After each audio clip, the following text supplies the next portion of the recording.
Hello friends, this is AK। Welcome to AK Learning world.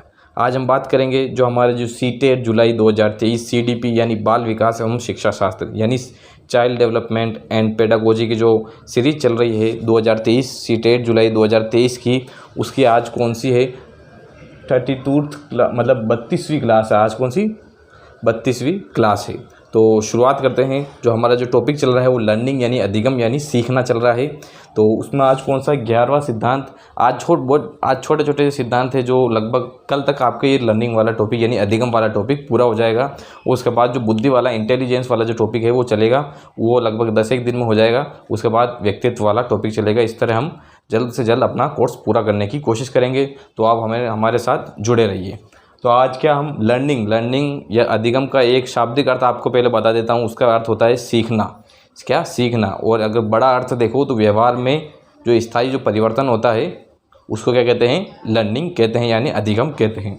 तो आज कौन सा है लर्निंग का यानी सीखने का आज कौन सा सिद्धांत है? 11वां सिद्धांत है अब्राहम मैस्लो का मानवतावादी सिद्धांत। इस सिद्धांत को हम अभिप्रेरणा में भी पढ़ते हैं। अभिप्रेरणा वो होती है, अभिप्रेरणा वह तत्व है जो अधिगम की प्रक्रिया में लक्ष्यों को प्राप्त करने के लिए जो प्रेरित करती है, उसे क्या कहते हैं? अभिप्रेरणा कहते हैं। जिस प्रकार अब अभिप्रेरणा कैसे है? जैसे अभिप्रेरणा क्या है? आंतरिक अभिप्रेरणा होती है और शारीरिक अभिप्रेरणा होती है। आंतरिक अभिप्रेरणा, शारीरिक अभिप्रेरणा, बाह्य अभिप्रेरणा। जैसे कोई इनाम है तो क्या बाह्य अभिप्रेरणा है, कोई पुरस्कार है बाह्य अभिप्रेरणा। कोई आंतरिक अभिप्रेरणा यानी आंतरिक रूप से जो हमारा जोश होता है, जो हमें लक्ष्य को प्राप्त करने में प्रेरित करता है, वो आंतरिक अभिप्रेरणा होती है। जोश, जुनून, शक्ति जो होती है वो आंतरिक अभिप्रेरणा होती है। अब देखिए इनका सिद्धांत को, बहुत छोटा टॉपिक है तो पहले आपको लाइन वाइज ही समझा देता हूँ। बाकी मैं पहले आपको सार बताता था, पर आपको ये लाइन वाइज ही समझा देता हूँ जिससे आपको समझ में आ जाएगा। अब क्या है? पहला क्या टॉपिक है? मनोवैज्ञानिक कौन है? इनके मनोवैज्ञानिक कौन है? इस सिद्धांत के तो ऊपर भी लिखा है और नीचे बता देता हूँ पूरा नाम, अब्राहम हेरोल्ड मैस्लो। अब क्या है? इनकी पुस्तक कौन सी है? पुस्तक है मोटिवेशनल एंड पर्सनैलिटी यानी अभिप्रेरणा एवं व्यक्तित्व, इनकी पुस्तक का नाम है। तीसरा, इस सिद्धांत के अन्य नाम क्या है? अन्य नाम क्रमित महत्व का सिद्धांत। चलो इस सिद्धांत को पहले अन्य नाम को बताने से पहले आपको मैं बता देता हूँ कि इसका सार क्या है। इसका सार ये है कि इन्होंने ये बताया कि मानव में कुल 5 आवश्यकता होती है। उसके बाद उन्होंने और ज़्यादा ही बताई, पर मुख्य रूप से जो हमारे परीक्षा में पूछते हैं वही 5 आवश्यकताओं के बारे में ही पूछते हैं। इन्होंने बताया जो मानव में जो 5 आवश्यकताएं होती है, जीवन की जो 5 आवश्यकता होती है, जिसको पाने के लिए, जिस आवश्यकता को पाने के लिए जो है बालक या मानव जो है अधिगम करता है या सीखता है या लर्निंग करता है। इन्होंने मुख्य रूप से ये बताया और वह क्रमित रूप से होती है यानी सीक्वेंस वाइज होती है, इन्होंने ये बताया। इसलिए इसे क्या कहते हैं? क्रमित महत्व का सिद्धांत भी कहते हैं। इन्होंने कहा मानव ज़रूरत, ये मानव की ज़रूरत है, मानव की आवश्यकता है, जिसकी वजह से बालक जो है सीखता है, मानव सीखता है या मानव लर्निंग करता है। इसलिए इसे मानव ज़रूरत का सिद्धांत भी कहते हैं।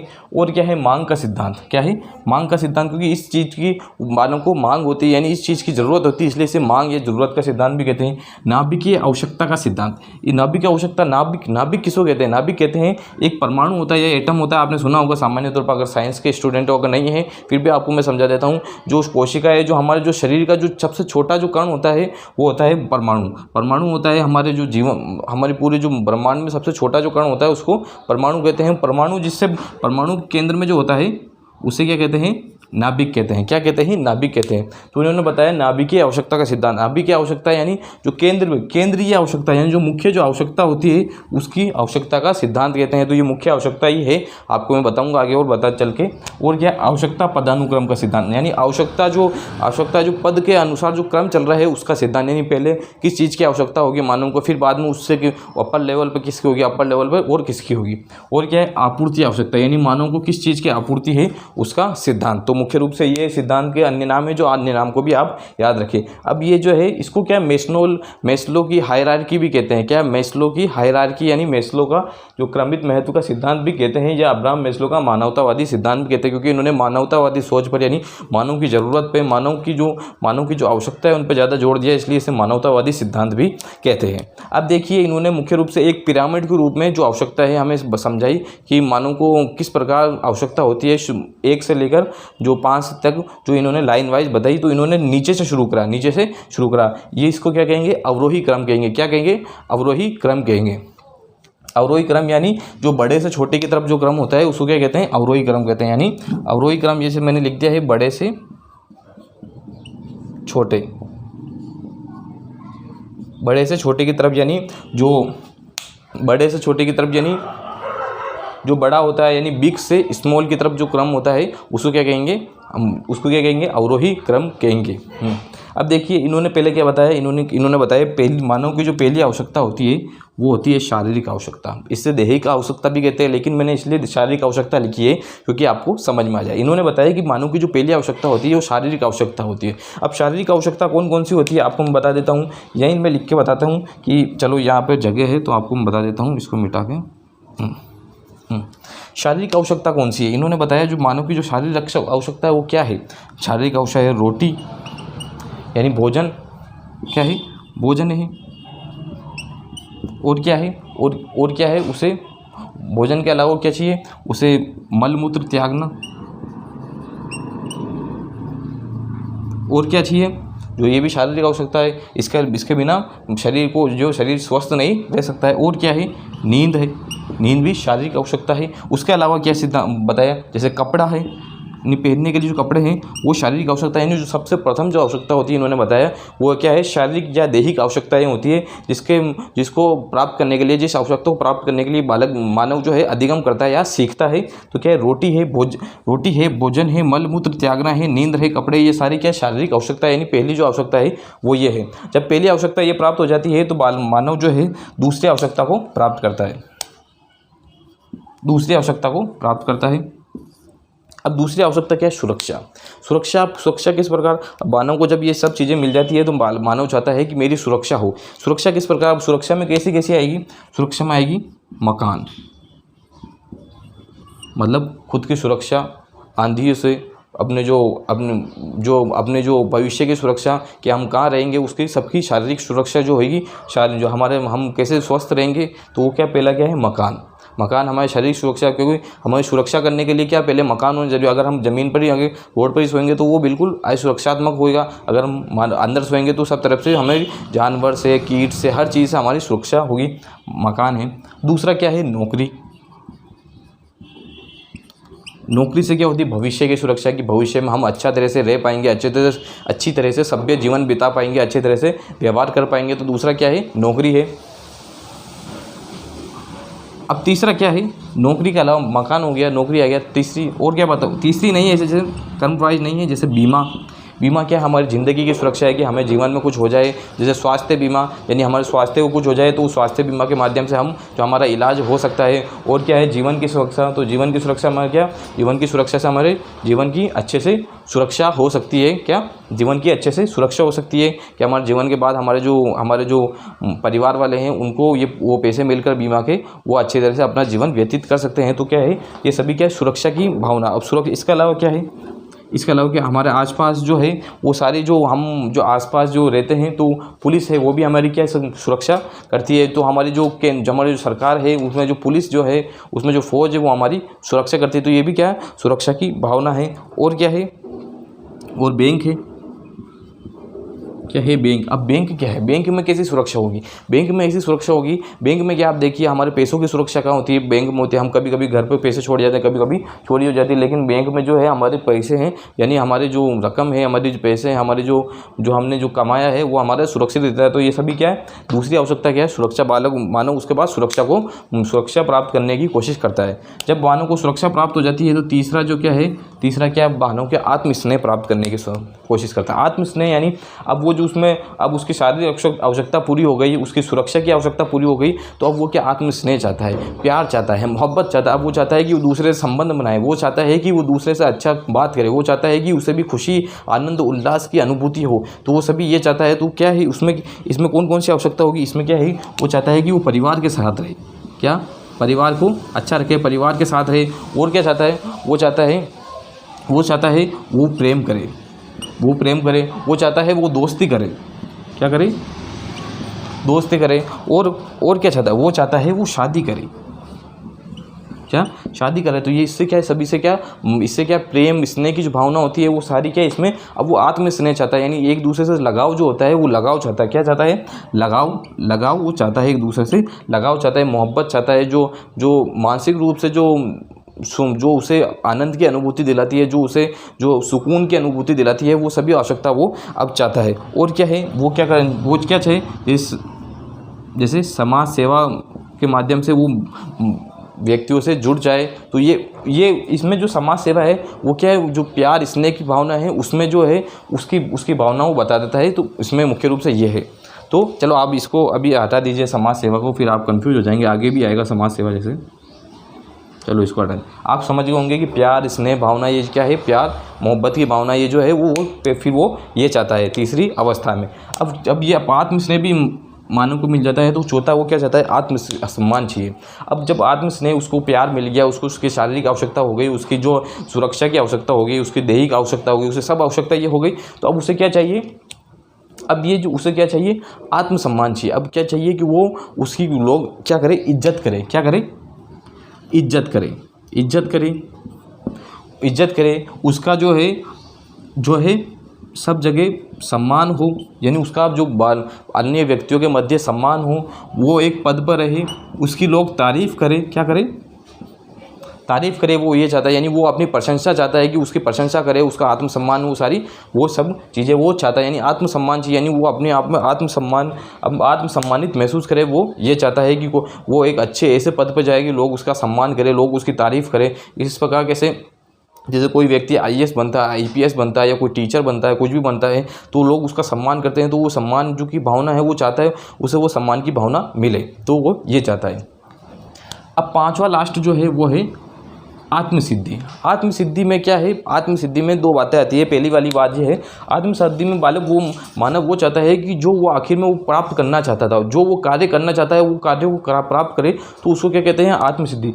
आत्मसिद्धि तक कुछ प्रतिशत ही लोग जो है व्यक्ति पहुँच जाते हैं, बाकी सभी ये चार आवश्यकताओं को पूर्ण करने में रह जाते हैं, वो इनके मध्य ही रह जाते हैं, वो अपना जीवन व्यतीत कर देते हैं। आत्मसिद्धि में वो होते हैं जो अपने अंदर जो उन्होंने जो सपने सजो रखे हैं, उस सपने को वो प्राप्त करे। जैसे कोई समाज सेवा करना चाहता है, जैसे उसकी शुरू से उसकी जो एक इच्छा थी कि उसका एक भावना थी, उसे एक मन में एक लक्ष्य था कि वो समाज सेवा करे। जैसे मदर टेरेसा है, तो वो समाज सेवा की भावना चाहती थी, तो वो समाज सेवा करी। जैसे गांधी जी है, तो गांधी जी क्या अहिंसा, क्या है, अहिंसा चाहते थे, तो अहिंसा पर कार्य किया उन्होंने। तो ये सभी क्या है, जैसे भगत सिंह जो है वो एक देश प्रेम को चाहते थे, तो वो देश प्रेम के अनुसार उन्होंने काम किया।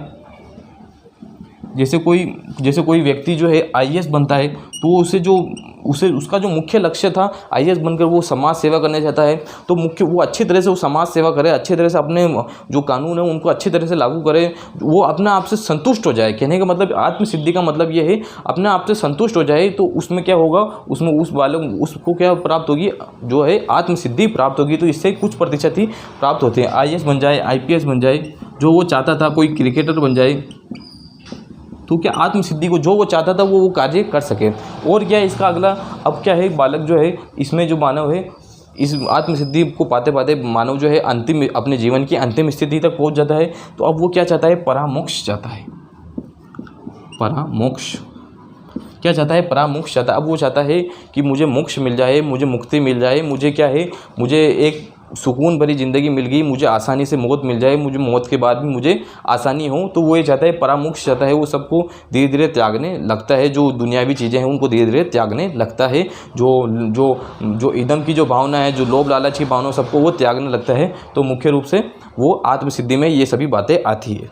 तो इन्होंने मुख्य रूप से ये बताई। अब इन्होंने बताया, अब सामान्य तौर पर देखें तो ये जो तीन आवश्यकताएँ हैं, ये तीन आवश्यकताएं मानव के साथ साथ जंतुओं में भी, जो जीव जानवर है उनमें भी होती है। जैसे शारीरिक आवश्यकता वो भी चाहते हैं कि खाना वाना वो भी खाते हैं। दूसरा सुरक्षा की भावना वो भी चाहते हैं, जिसके माध्यम से वो हमेशा चौकन्ने रहते हैं, हर चीज़ की ध्यान रखते हैं, अपने लिए छोटा मोटा घर भी बनाते हैं। जैसे चिड़िया अपने लिए घोंसला बनाती है, सब चीज़ें अपने अलग अलग अपना घोंसला घर बनाते हैं। वो ये शारीरिक सुरक्षा। आत्मस्नेह, वो भी प्यार मोहब्बत चाहते हैं, जिसके कारण वो अपने क्या है, जो अपने साथ वाले, अपने परिवार वाले जो जंगल के जानवर है उनके साथ रहते हैं। आत्म स्नेह प्रेम चाहते हैं, और क्या वो तो ये तीनों भावना जो है मुख्य रूप से क्या होती है, जानवर में भी होती है। और कभी कभी कोई जो है ये आत्मसम्मान की भी होती है। कभी कभी आपने देखा होगा कि कोई आत्मसम्मान की लड़ाई में कोई जानवर एक दूसरे से लड़ने लग जाते हैं। तो इन्होंने बताया कि मुख्य रूप से जो वास्तविक रूप से मानव वही है जो आत्मसिद्धि तक पहुँचे। क्या है, आत्मसिद्धि तक पहुँचे। जो वास्तविक मानव जो वो है जो आत्मसिद्धि तक पहुँचे, अपने जो खुद का जो उसने लक्ष्य जो बना रखा था, जो उसने अपने जीवन का एम बना रखा था, जो लक्ष्य बना रखा था, उसे वो प्राप्त करे और देश से, और वो क्या है, जो व्यक्तियों की सेवा में, दूसरों की सेवा में वो कार्य करे और खुद के जो लक्ष्य को है वो उस लक्ष्य को प्राप्त करे। वो अपने जीवन में संतुष्टि प्राप्त जो करता है ना, वो क्या है, आत्मसिद्धि तक पहुंचता है। वही वास्तविक मानव है, इन्होंने मुख्य रूप से ये बताया।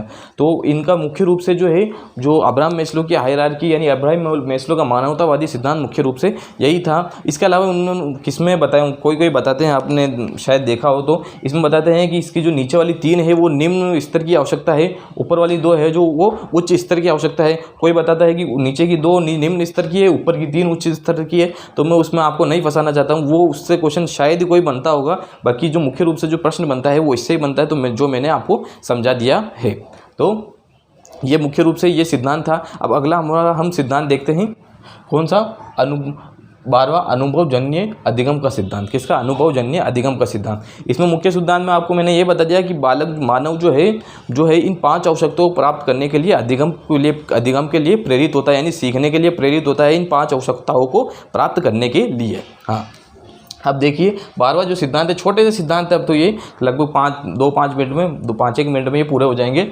12वां अनुभवजन्य अधिगम का सिद्धांत किसने दिया था, ये कार्ल रोजर्स ने दिया था। किसने दिया था, कार्ल रोजर्स ने दिया था। इन्होंने बताया बालक के व्यवहार में परिवर्तन अनुभवों के द्वारा होता है। इन्होंने बताया, इन्होंने क्या है, अनुभव को मुख्य माना। क्या माना, अनुभव को इन्होंने मुख्य माना। इन्होंने बताया जो बालक के व्यवहार में जो परिवर्तन होता है, व्यवहार में स्थायी परिवर्तन ही क्या है, लर्निंग यानी अधिगम है। इन्होंने बताया बालक के व्यवहार में जो परिवर्तन होता है वो अनुभवों के द्वारा होता है। कहने का मतलब इन्होंने क्या है, इनका उदाहरण आपको मैं समझा देता हूँ। जैसे पहले भी आपको उदाहरण दिया था कि जैसे कोई बालक है, वो सामने देख रहा है, वो चल रहा है, नीचे उसको पत्थर है, उसको पता नहीं, वो पत्थर से ठोकर खाके गिर जाता है, तो उसे अब अनुभव हो जाता है कि नीचे कुछ रखा भी हो सकता है रोड पर चलते हुए, तो हमें नीचे देख कर भी चलना चाहिए। तो वो अनुभव प्राप्त हुआ, अनुभव से उससे क्या लर्निंग हुई, यानी उसके व्यवहार में परिवर्तन हुआ, यानी वो सीख गए, यानी उस लर्निंग यानी उससे अधिगम हो गया। तो इन्होंने ये बताया कि बालक के व्यवहार में परिवर्तन अनुभव के द्वारा होता है। तो आपको समझ में आ गया होगा।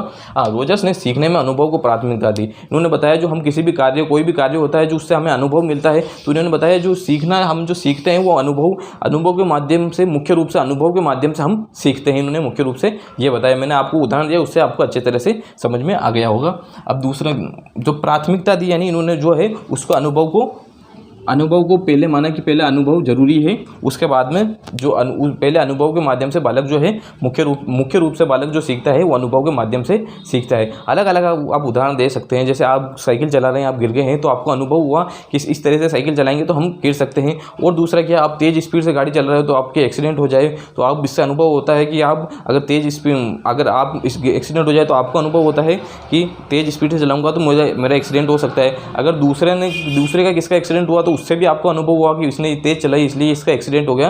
तो मुख्य रूप से जो अनुभव से है, क्या है, अनुभव से बालक मुख्य रूप से सीखता है, इसलिए इन्होंने अनुभव को प्राथमिकता दी किसमें, सीखने में। दूसरा सिद्धांत क्या है, सूचना प्रक्रियाकरण का सिद्धांत। कौन सा है, सूचना प्रक्रियाकरण का सिद्धांत। किसने दिया, ये मिलर ने दिया। इन्होंने क्या बताया, अधिगम की प्रक्रिया में सूचना का विशेष महत्व होता है। इन्होंने बताया जो सीखने की जो प्रक्रिया है उसमें सूचना का विशेष महत्व होता है। इन्होंने क्यों कहा सूचना का विशेष महत्व होता है, आप सामान्य तौर पर जो भी कोई बात आप सुनते हैं तो प्रथम बार जो होती है वो सूचना होती है, उसको क्या कहते हैं, सूचना कहते हैं। बाद में वो ज्ञान का रूप ले लेती है, यानी वो एक ज्ञान हो जाती है, उसको हम याद कर लेते हैं तो वो एक ज्ञान के रूप में वो ज्ञान के रूप में बदल जाती है, ज्ञान के रूप में परिवर्तित हो जाती है। तो इन्होंने बताया कि हम किसी सूचना को हम प्राप्त करेंगे जभी तो हम उसको प्राप्त करेंगे, यानी उस सूचना को प्राप्त करेंगे जभी तो हम सीखेंगे, जभी तो हमारे व्यवहार में परिवर्तन आएगा। तो इन्होंने मुख्य रूप से यही कहा, अधिगम की प्रक्रिया में सूचना का विशेष महत्व होता है। सूचना संप्रेषण का आधार होती है, यानी सूचना संप्रेषण यानी एक दूसरे से जो बात करते हैं वो हम नई सूचनाएं, हम कोई बात अपनी बताएंगे, वो कोई अपनी बात बताएगा, तो क्या ये सूचनाएं को आदान प्रदान करते हैं, यानी सूचनाओं के द्वारा ही हम एक दूसरे से संप्रेषण करते हैं, यानी वार्तालाप करते हैं। तो मुख्य रूप से इन्होंने यह बताया। अब अगला क्या है, संप्रेषण मतलब आप समझ गए होंगे कि एक दूसरे से जो उद्देश्यपूर्ण जो एक दूसरे से जो वार्तालाप करते हैं उसी को क्या कहते हैं संप्रेषण, यानी एक दूसरे से बात करते हैं हम तो उसको क्या कहते हैं संप्रेषण का संप्रेषण कहते हैं, यानी एक ज्ञान दूसरे के पास पहुंचता है उसको क्या कहते हैं संप्रेषण कहते हैं। अब तीसरा क्या है आशुबेल का सिद्धांत। तीसरा क्या है 14 यानी 14 जो सिद्धांत है वो आशुबेल का सिद्धांत है, वो किसने दिया? डेविड आशुबेल ने। क्या बताया? सीखते समय व्यक्ति में होने वाली परिवर्तनों को दर्शाता है। इन्होंने बताया कि जब बालक सीखता है तो उसमें क्या है धीरे धीरे उसमें क्या है व्यवहार में परिवर्तन होता जाता है, यानी समय के साथ उसमें परिवर्तन होता है। कैसे होता है? उन्होंने बताया कि हम जैसे इनका उदाहरण आपको मैं समझा देता हूँ। जैसे हम परिवार में रहते हैं तो धीरे धीरे हम हमारे परिवार में हम संस्कार को सीखते हैं तो धीरे धीरे हमारे व्यवहार में परिवर्तन आता है। हम चलने का तरीका, हमको रहने का तरीका, हमारे कपड़े पहनने का तरीका, सब तरीका हमारे उसमें परिवर्तन आता है। हम जब हम छोटे होते हैं हमें नैतिकता की कमी होती है, लेकिन हम धीरे धीरे बड़े होते हैं तो हमें नैतिकता में वृद्धि होती है, हम धीरे धीरे सीखते हैं। तो इसी के माध्यम से उन्होंने बताया कि सीखते समय व्यक्ति में होने वाले परिवर्तनों को इन्होंने दर्शाया। तो इसमें मुख्य रूप से ये अंदर से तो नहीं पूछता है, ये सिद्धांत ही कभी कभी आते हैं। तो मुख्य रूप से आप इस सिद्धांत के जो प्रतिपादक है उनको मुख्य रूप से याद करें। फिर भी थोड़ा पढ़ना हो तो इसको मैंने बताया वो बहुत है, उसके लिए आपके लिए सफिशिएंट है, यानी आप बहुत है, ये काफ़ी आपको पढ़ने के लिए। कल जो एक सिद्धांत और बाकी है, कौन सा? वो रॉबर्ट गेने का जो सिद्धांत है वो आपको समझा दूंगा, और कोई छोटी मोटी चीज़ होगी तो आपको बता दूंगा। तो मुख्य रूप से ये आपको आज मैंने सिद्धांत बताया कौन सा? एक तो अब्राहम मैस्लो का, कौन सा? अब्राहम